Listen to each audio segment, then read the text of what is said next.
আসসালামু আলাইকুম। আশা করি আপনারা সবাই ভালো আছেন। সকালের পুঁজিবাজারে যদি বলি 5 পয়েন্টের মতো প্লাস, 12টা বাজে, প্রায় 2 ঘন্টা হয়ে গেল। 160 কোটি টাকার মতো লেনদেন। অ্যাডভান্স কিছুটা বেশি আছে আজকে, তো অন্যান্য দিনের মতোই মার্কেট চলতেছে। আর টপে যে স্টকগুলো আছে, যাদের কিছুটা ইপিএস ভালো ছিল Q3-তে, জুন ক্লোজিং, তাদের প্রাইসগুলো কিছুটা আপ হয়েছে।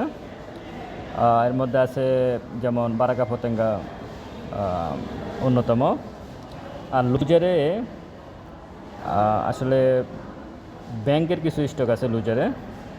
এটার অন্যতম কারণ হচ্ছে বাংলাদেশ ব্যাংক থেকে 16টা ব্যাংকের আর্থিক প্রতিবেদন বন্ধ করে দেওয়া হয়েছে।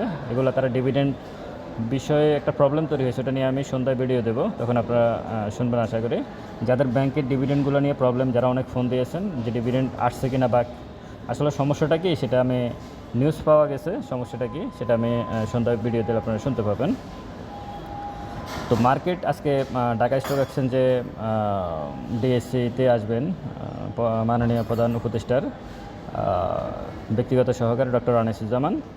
হয়তো পজিটিভ কিছু হতে পারে, যদি পজিটিভ কিছু হয় তাহলে তো ভালো মার্কেটের জন্য।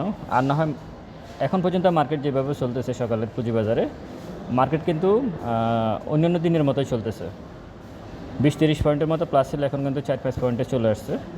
দিন শেষে কি হয়, 1 মিনিট চার্ট অনুযায়ী কিন্তু ডাউন ট্রেন্ডে আছে মার্কেট এখনও। আপনারা দেখতে পাচ্ছেন অনেকগুলো সেল প্রেশার আছে, অনেক সেল প্রেশার, এবং ভয়ঙ্করভাবে সেল প্রেশার আছে। যদিও মার্কেটকে ইন্ডেক্সটা পজিটিভ করে রাখা হয়েছে ইচ্ছাকৃতভাবে, কিন্তু পজিটিভ যেভাবে 1 মিনিটে সেল দেখাচ্ছে সেভাবে পজিটিভ থাকার কথা না। তো একটু সাবধানতা অবলম্বন করবেন। ভালো থাকবেন। সালামু আলাইকুম।